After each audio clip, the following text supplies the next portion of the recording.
Good morning, good morning, good morning. The sun is shining, the birds are chirping, and you are breathing. Today is Monday, December the 18th, 2023. My name is Stephen Carnegie, and welcome to This Is Just a Thought. Today's word of the day, idiopathic, which means arising from an obscure or unknown cause. Idiopathic. Hope everyone is enjoying that Monday, beginning of the work week, And before I go any further, I almost forgot it. Hit that like and subscribe button along with that bell so you can get notified when I drop these podcasts. Keep you in the loop. Hey, like I always say, hit that like and subscribe button. Get in the comment section. Let me know what you think about what I'm talking about. As always, there are going to be a lot of interesting topics that I will discuss, like today, perhaps, for instance. Okay. Um, hey, you can either let me know you agree or disagree, or you might even present something new to me. Hey, maybe something I haven't thought about. Maybe some things that I should talk about. Whatever the case, hit that like and subscribe button and that bell also so you can get notified when I drop these podcasts. Hey, we're going to have a good time. We're going to have a good time. Weather here in North Carolina, man, the rain is gone. It rained all day yesterday, starting back Saturday, wee hours of the morning or early Sunday morning. And man, it rained, rained. Just did. Very relaxing day once again. I didn't sleep in all day like I did last Sunday when it rained. I did get up and about and do some things, and of course, watch some football. Hey, what would Sunday be without the NFL? I'm going to miss it when it's gone. We got what about a month or so, just over maybe 2 months before the season is gone. Wow. What am I going to do? What am I going to do? What am I going to do? All right, let's get to it. Let's get to it. Man, there were some Saturday games. Steelers versus the Colts. The Steelers lost 30 to 13. The Colts beat them. Many are speculating, of course, that this might be Coach Mike Tomlin's last go round with the Steelers. Um, it's either yeah or nay for me. I really can't give you a definitive answer. He's had a good run. I got to say that. He has been fairly consistent, but here recently, it has withered away. Bevy of quarterbacks, running back issues, receiver issues, you name it, and it's starting to show. Uh, like I said, they lost to the Indianapolis Colts 30 to 13. Mm, mm. And the Vikings versus the Bengals. The Bengals won. They won 27 to 24. Man, what's going on with the Vikings? You guys were red hot at the beginning of the season, but you lost Kirk Cousins, and now it's showing because you guys are struggling. Um, they're, will they make the playoffs? Oh, that was a well, no, I guess not. Now that was a wild card game, if I'm not mistaken. Wow, looks like the Vikings are out. Maybe, maybe not. Maybe it's one of those things where it's dependent upon another team winning or losing. But wow, Vikings, what in the world happened? What in the world happened? And of course, we had the Broncos versus the Detroit Lions. Lions won 42-17. They came back after that loss last week.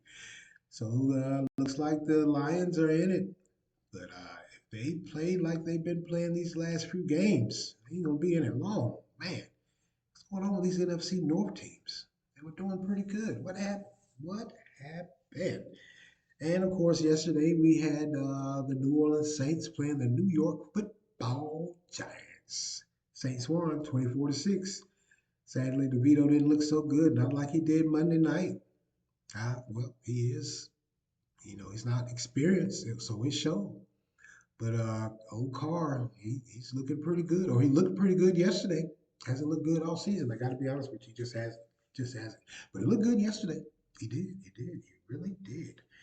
And boy, the Cleveland Browns versus the Chicago Bears. The Browns won 20 to 17. But the Bears could have won. They could have. Justin Fields put the ball up. It was like a Hail Mary. They were in the end zone. The ball was hit, flopped around, and somehow, some way, it ended up in Mooney's would-be possession, I should say. It landed right in his lap, but he dropped it. So that many are calling for Mooney to go. Many are calling for Fields to go. I have to say, and I understand the frustration, not just with the Bears, but a lot of NFL teams. I understand the frustration when your team's not winning, but to start calling for these guys' jobs just because they made a little mistake. I mean, come on. Is it really that bad, that serious? Apparently, because they want Fields out of there. Now they want Mooney out after that drop. Ball landed right in his lap. His hands, he was looking at it. His hands just couldn't form, and he couldn't grab it. Huh, man, tough luck, tough luck. The Chicago Bears, boy, boy, boy, boy, boy, boy. And we had the Panthers versus the Falcons. The Panthers won. They beat the Atlanta Falcons 9-7. Well, how about that? Hmm. They finally got them one. And then we had the Dolphins versus the Jets. Dolphins won 30-0. Yeah, 30-0. No surprise there. No surprise there. It's just not Tyreek Hill. Of course, he was out. They're probably just going to keep him on injured reserve or whatever, what have you, sit him down, list him. He's still listed day to day, but I think he's just going to be used in the playoff. They're just going to sit him down and let him rest. Why not? That's a star player. They don't need to go letting him go out there and get hurt or injured even worse than he already is. So he didn't play yesterday. Dolphins still pulled it out. They still pulled it out. And we had the Kansas City on again, off again Chiefs versus the New England Panties. The Chiefs won. They rebounded 27-17. Fairly decent game. But just like I said, with Justin Fields and Mooney, the fans are calling. They're calling. The Patriots fans are calling for Bill Belichick. There's been much speculation also that this may be his last year. If he's not looking good in these playoffs or wild cards, which he did not, this quite very well be the end of his tenure in New England. Old Kraft may just pull the plug on him. Well, we'll see what happens with that. Just will. We just will. All right, let's move along here, man. The Green Bay Packers were defeated by the Tampa Bay Buccaneers, 34-20. Hey, old Baker Mayfield, he was on one yesterday. He won't just. He looked like he was really vying for a job, like he was scrapping and fighting. He was firing on all cylinders. He was making passes, whipping the ball through in areas it shouldn't have been, and his receivers were catching. Tampa Bay does have that All Pro, and I gotta say it. If no one else said, I'll say it. Future Hall of Famer Mike Evans at receiver. Good guy. He's good. But yeah, old Baker Mayfield, he put a hurting on the Green Bay Packers. They didn't look so tough yesterday. And Justin Love, I guess the inexperience is showing because he fell apart. It's call it like I call it like I see him. He fell apart. He just did. He just did. Fell apart.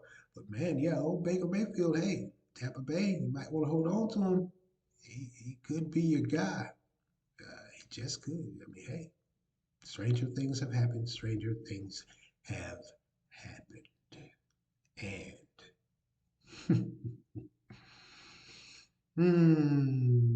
And I keep telling you guys, and I keep telling you, nobody listen to me. They say I'm just a sore hating fan, or well, I've even been called a cheerleader. Well, I ain't no cheerleader, but I call them like I see them. The Dallas Cowboys versus the Buffalo Bills. The Bills Mafia. They defeated the Dallas Cowboys. Cowboys came on up to Buffalo and they got their hats handed to them, along with something else. Bills won 31-10. And at 10, it was, man, Cowboys could only score 3 points until the fourth quarter. I guess the Bills ran out of steam and they allowed them to score, so that's where the 10 points come from. Maybe the Cowboys really can't play on the road. And it showed yesterday. Maybe they can't. Yeah, but their fans are still standing firm. This is our year. We are Super Bowl bound, baby. We them boys.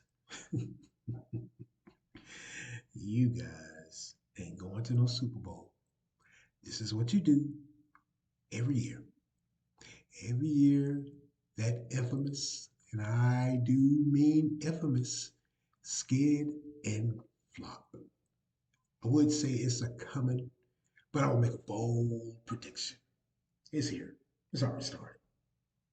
These are the Dallas Cowboys. They do this every year. Many sports analysts and the critics of the Cowboys are saying, hey, they can't beat a top tier team. And they haven't beaten a top tier team this year. All the teams they have beaten have had losing records or near losing records.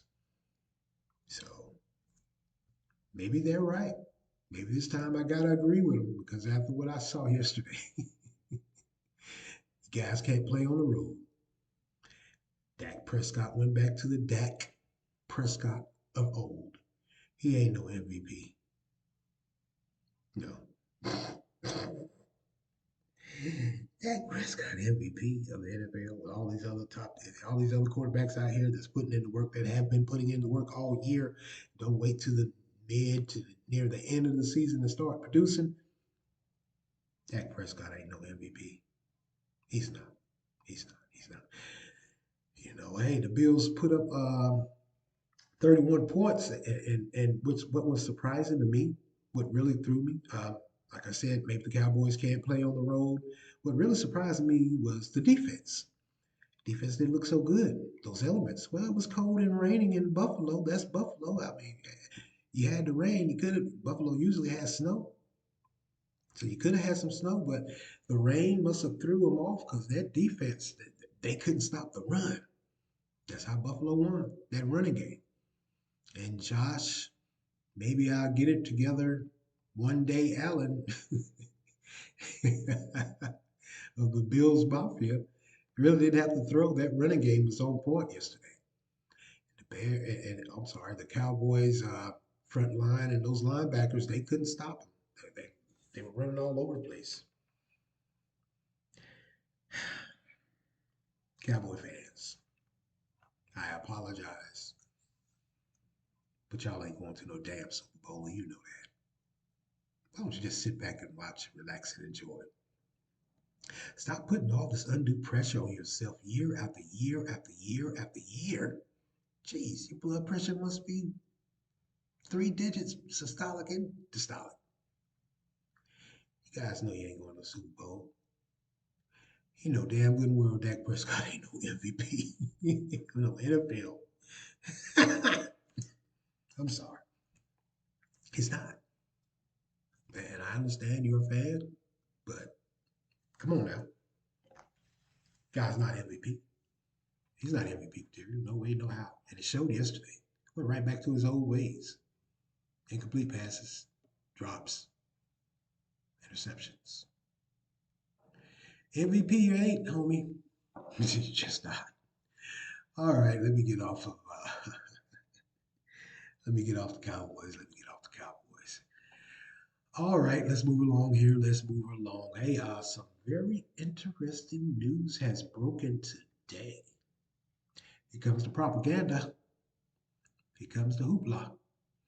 A top-ranking general from Ukraine, he came out and he said that due to the lack of ammunition and artillery shortages that Ukraine is experiencing in the war with Russia, they're going to have to or have scaled back some operations.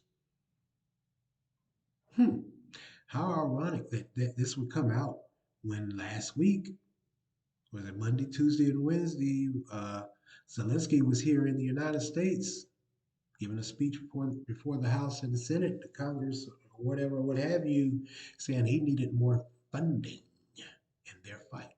So now this week, at the beginning of the week, this commander comes out and says, hey, because we have artillery shortages, we're going to have to scale back some operations. And this could very well hurt our fight with Russia. Hmm. Now, what they're saying is frontline troops are facing shortages of artillery shells and have, of course, like I said, scaled back some military operation because of the shortfall of foreign assistance. Hmm. Okay. I mean, you made it clear that you need some more funding. You need some more support. You need, some more artillery. You need more money for this war because you're fighting a war and your economy's pretty much down. So you need to, help those regular citizens. And now you come out and say, hey, because we're not getting that 60 billion, you may have to scale back some military operations. Hmm. Not trying to be a but you guys need to handle your business. Folks are going to always be around to hand out money and aid. Now, not only has the U.S. put a halt, or quite possibly could put a halt to their military aid and funding, Hungary also it's blocked about 50 billion euros, and that's about 54.5 million. So the U.S. and Hungary have said, wait a minute, this is costing us way too much, and we're going to have to take a second glance at this, and we quite possibly could cut that funding that you guys need so much. Just like I said last week, and like I always tell you guys, I'm not heartless as it appears sometimes. But how much money is the U.S. going to put in this war? That's an awful lot of money. You already had however millions up to billions, and then you're coming back now and you're asking for an additional $60 billion to aid in your fight against Russia and communism. Hmm. Um, Whether or not the U.S. decides to, support this, aid this war any further, it's not for me to say, but I will say I think the buck needs to stop. I think this funding needs to stop. There's a lot of things going on here at home, like we all know. Whether they say the economy is doing good or the job market's rebounding, rah rah rah, shish boom bob. Glad, happy to hear that. But we got way more going on than that. If we want to keep this economy where it is at, if we want to keep this inflation down, I don't think sending 60 billion to aid in a war is really and truthfully going to help. We want to rebuild and create jobs and a better workforce and workflow, and we want to have all this, everyone to have the best life there is. This funding has to stop. You can't help everybody out. Yep, my heart goes to them. It really does. Even at the start, I was thinking to myself, I was like, wow, this is crazy right here. What is Putin doing? But that's Putin. We all know Putin. Putin's going to do what he wants to, when he wants to, where he wants to, whomever is in office. But sending some more money or giving some more money, 60 billion? No. Is Ukraine going to pay this back? No. Chances are they're not. Like I said last week, once again, it takes decades, if not centuries, to get back on your feet after an all-out war. So in the world you can convince me that shortly thereafter, after the war has ended, Ukraine has won, they're going to have 60 or 100 billion in reserves to pay the United States back. The 60 billion minimum, well, 60 billion that we're sending now on top of the billions and billions we've already sent, we're just out. U.S. government is just, well, the U.S. people are just out. SOL. And you know what that means. So that's a no for me. A definitive no. I'm not trying to be a arrogant, pompous jerk, but that's a no. And apparently it's a no for Hungary too. Hungary has said no. We're going to look a little bit deeper into this too. I really think that you have to ask yourself, with all the money and funding and international aid that they have gotten thus far, and they're still saying they're struggling, are they really making any lead way in this war? Well, they say they are. Maybe I'm not a military strategist. I'm not a war economist. I really don't know how much it takes to win a war or wage a war.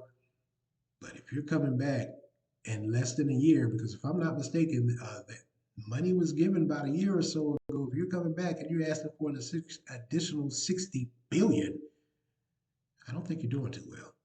I could be wrong. I don't think you're doing too tough. I just don't. I just don't. Maybe that's me. Maybe that's me. I don't know. Wow. So this general has said that because of some of the areas of strongholds that they once had and held and were holding or quite possibly holding on to, Russia is making advances because they're not only they don't have enough ammunition, but the ammunition they have and what they should have that they could use and put in stock and then distribute it elsewhere to where Russia is advancing, they don't have it, so they're losing ground. My heart bleeds for you, but no. No more funding. Uh, and I'm not being, hey, I know many may say, that's kind of cruel and heartless. The folks are over there fighting for their, not just their freedom, but their life. Get it, got it, understand it. But more money, perhaps it's time for some of these other nations and the UN to ante up also. How much y'all got? What you got? Hmm? Like I always say, I think the U.S. needs to stop just trying to come to everybody's aid all the time, and they do. They just do.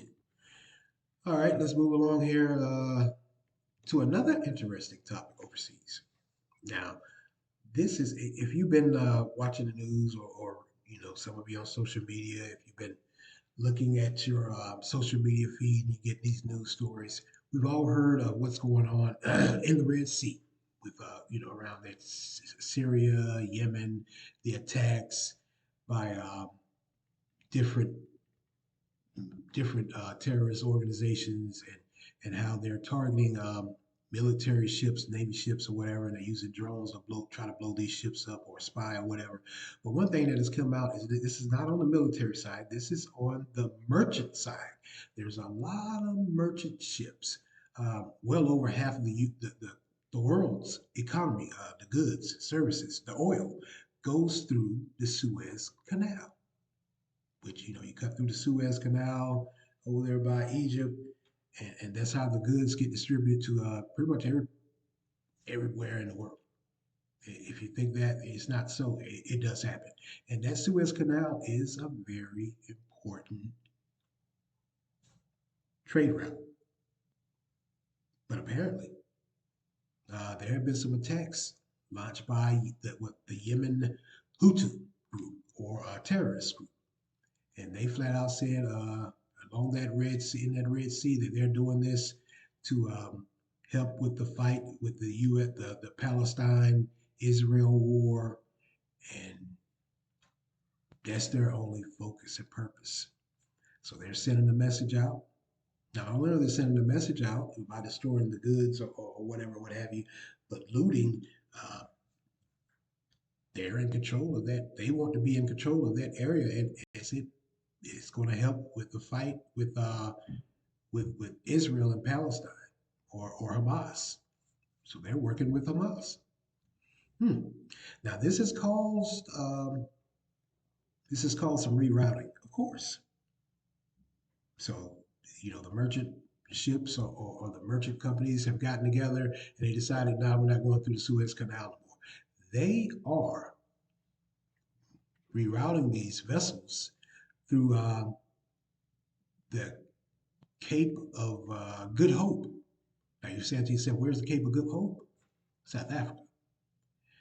So these vessels, when they're coming through, coming out of the Mediterranean, when they're usually or coming through the Mediterranean, because the Mediterranean dumps out, the Red Sea dumps out into the Mediterranean, you know. So when they come through, they come through the Mediterranean, and instead of going through the Suez Canal, which has always been historically the fastest route to get your goods and oil to the United States, Europe, South America, um, wherever, they're now having to go and drop all the way down to the Cape of Good Hope in South Africa and then come back up around again.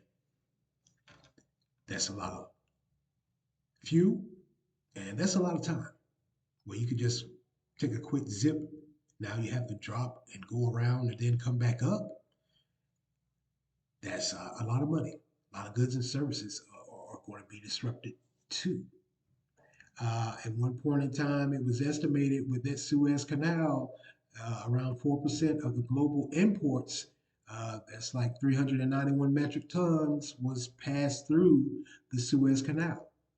About 9.2 million barrels per day of oil flowed through the canal. And this was just during the first half of 2023. So with this rerouting and with these more fuel that has to be used, more manpower that has to be used, they're saying that once again, this could affect the supply chain. This could affect oil distribution. So much so the oil prices, gas prices may go up.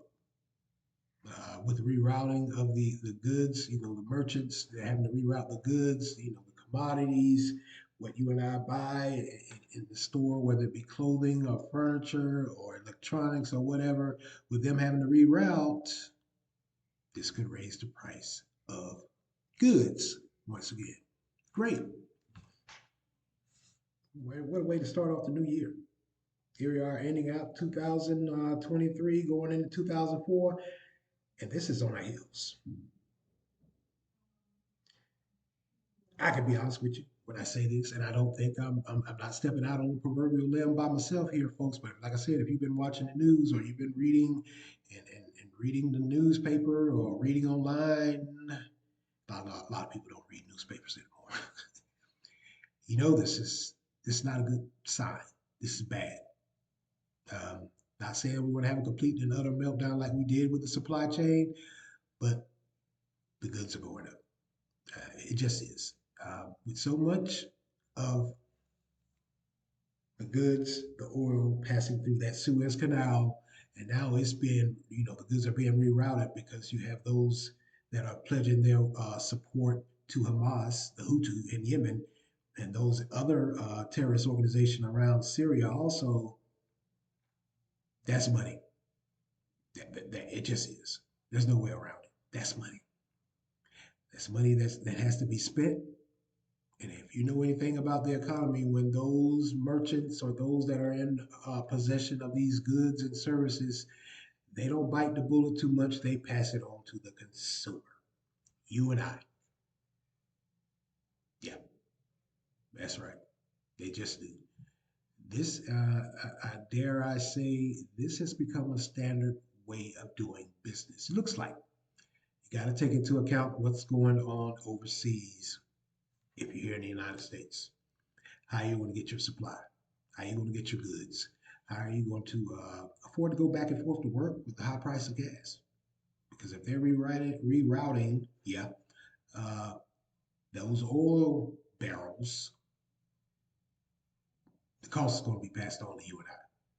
There's no way around it. It just is. It's going to be passed on to you and I, and there's no way we could deny it. Wow. I guess this is the new world we're living in. Maybe it's I need naivete on my part. I guess the older I get, I start looking at things and thinking a little bit more, as opposed to when I was younger. I'm gonna be honest with you. When I was younger, I really didn't think about what was going on internationally. Hell, I probably didn't even think that much about what was going on here in the United States. But now, as I get older and a little bit wiser, I now see how much of an effect what's going on overseas has on us here in the United States. Maybe I'm wrong. maybe those economists and war strategists are wrong also. Maybe things will turn around. Uh, maybe, just maybe, these terrorist groups are stopped. No, they're not. They're on a mission. They have their own agenda. They ain't stopped till they get what they want or almost get what they want. Let's just say that. So we'll see. We will see. We will see. Wow. You got two, I won't say major things going on, but you do. You have two major conflicts. You got one all out war, and you got another conflict in the Middle East, and then you have an all out war in, between Russia and Ukraine and Eastern Europe. And both of these things, the catalyst, the contributing factor, the glue that bonds them together is money. It just is. Uh, it costs money to fight a war. It costs money after the war is over to rebuild. It costs money and time when you're trying to ship goods through an area where it's just a constant conflict, where you know the commodities that you and I use has to come through that area, and now they're having to reroute it all the way around another continent and then come back up the side of that continent to start the distribution process for these commodities, these goods. It costs money. Uh, this war and this conflict is costing a lot of money. I can sit here and say, now that I think about it, that the U.S. shouldn't send any more money overseas to Ukraine, and I still say it. But on the flip side, we're going to have to keep things flowing, keep things afloat. And it don't look like it's going to keep things flowing. Doesn't look like it's going to keep things afloat. It looks like it's going to be stagnant. With this rerouting of these merchant ships, of these oil tankers, we're getting ready to pay again. Right when we thought we were breaking even, right when we thought we was coming up out of that rabbit hole, looks like we're going to go back down again. Saying to yourself, "Ah, this is little, this is minuscule, this could never happen." Hello, have you been awake the past 2 or 3 years? Never say what ain't going to happen, because chances are it will. Going right back down that rabbit hole again. Just so. All right, let's go get it, man. This right here, I haven't really talked about. It happened sometime back in the summer this year.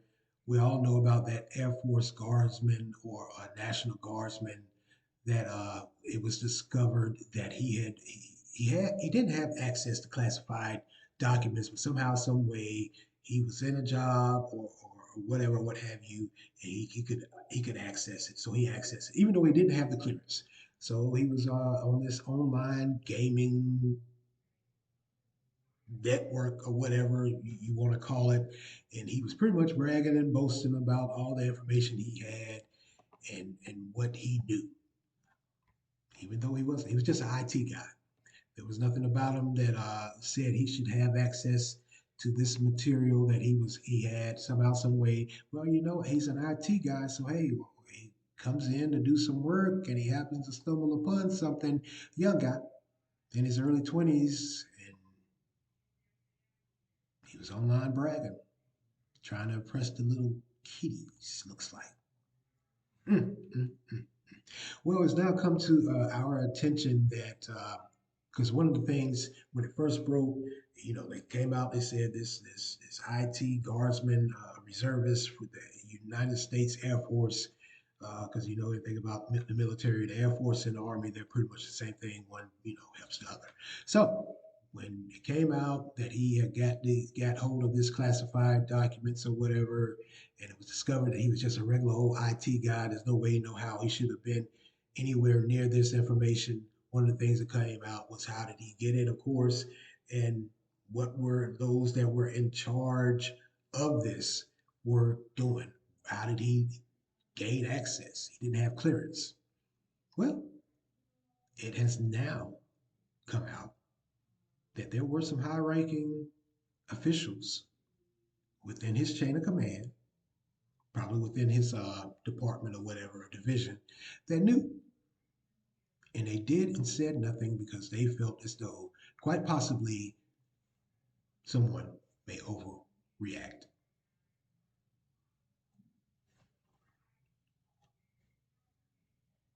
Perhaps they needed to overreact. Here you have a young man that is just a regular old, his regular old job in the Air Force. His IT, meaning he fixes and he programs uh, whatever software needs to be updated, fixed, and he's dabbling around the classified materials, and you guys felt as though there was no need to raise it, there was no red flag or no need to sound alarm because you didn't want maybe those over you coming in and telling you about yourself. So you just let this guy roam around for however many months or years or whatever.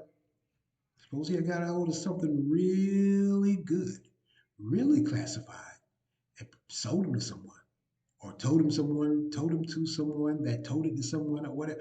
If you're saying to yourself, this is odd, it really can't go down like that in 2023, you're sadly mistaken because not too long before this, the United States military and CIA, FBI arrested a husband and wife that were pretty much selling confidential information to the Chinese, I believe, or the Russian.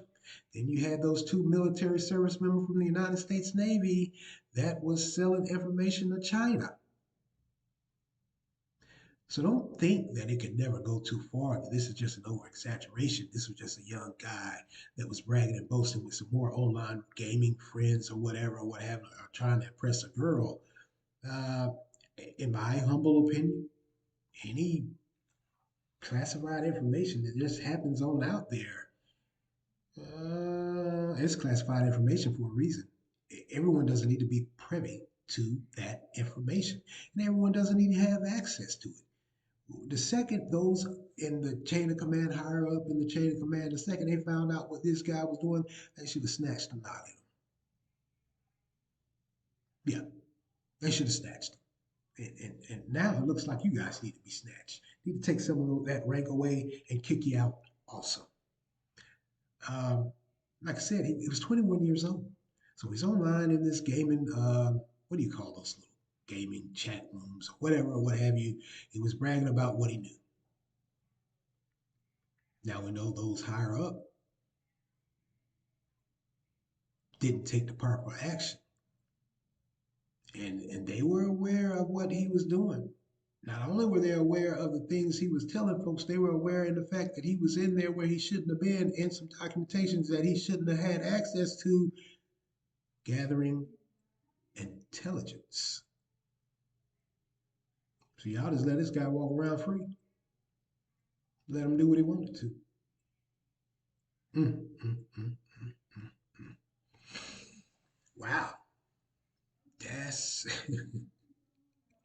even though he was a member of the intelligence wing of this National Guard base in Massachusetts, excuse me, he was an IT guy. You know, when I was in the Navy, I was what they call a yeoman. If you know anything about the Navy or any branch of the military or any that term yeoman, they always say you do yeoman's work. That's paperwork. You do whatever you have to do. You shut your mouth and you do it. And I didn't have access to the top secret, confidential, or whatever, what have you, and I never went around looking for it. I didn't need to know. I didn't want to know. I was right where I needed to be. If those higher up in my chain of command felt as though I needed to be privy to that information, no problem. But at the time where I was at, there was no way in the world I was going to do that. There was no way in the world I wanted to know what was going on. Yeah, I was a ship's yeoman, ship's legal clerk also. I mean, hey, I just think those in his chain of command, they totally dropped the ball. And if I know anything about the military, I know they're saying military is different now. It's more kinder, gentler, rah, rah. No. If I know anything about the military, like I know about the military, that's their, you know what, Mr. Postman. You guys are probably going to get bust down. That means they're going to take your rank from you and take some money from you. And they quite possibly could kick you out because that's a direct dereliction of duty. No matter your rank or pay grade in the United States military, when you find out that someone's doing something like this, you're supposed to tell. You're supposed to drop a dime on it. You're supposed to snitch. You're supposed to go find whoever you need to and put a bug in their ear and say, hey, hey, hey, you just are.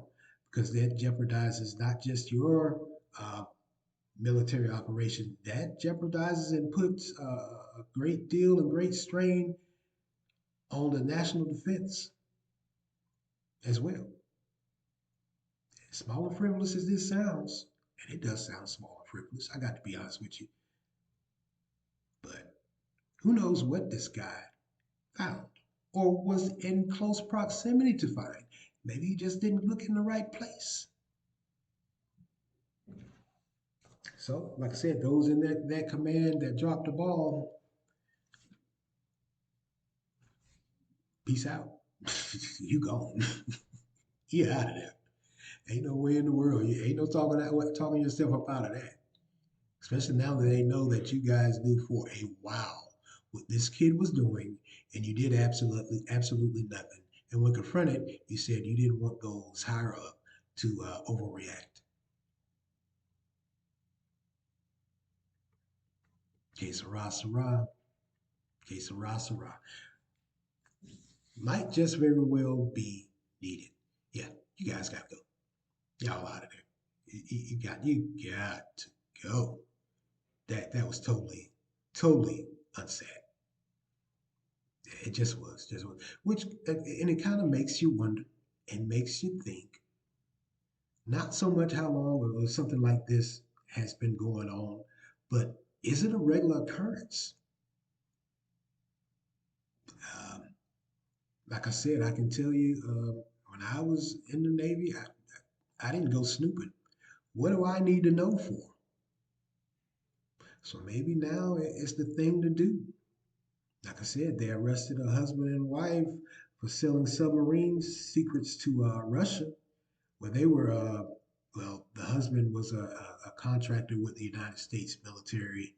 If I'm not mistaken, I believe she was a teacher somewhere. Where and those two naval sailors that were caught selling secrets and information to China,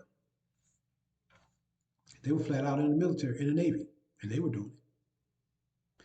So I feel safe in saying I don't think it's a safe thing to say that this is just an isolated incident. We may have a problem, a huge problem in this country with spying and espionage.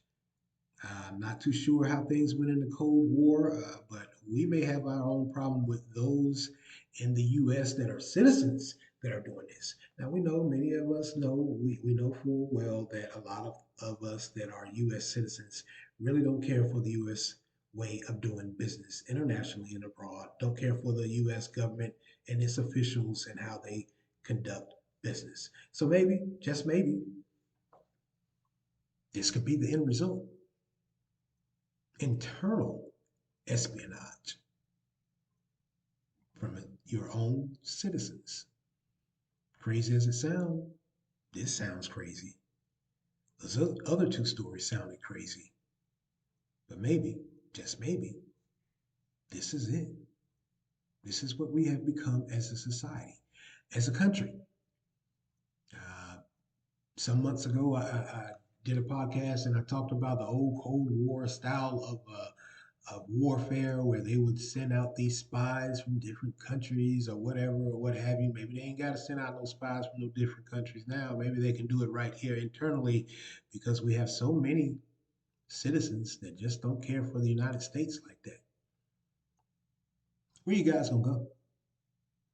Um, I can tell you honestly, from what I've learned, the brief time I was in the military, there aren't too many ports or countries that or wherever you can go that really and truly care for the United States and its citizens.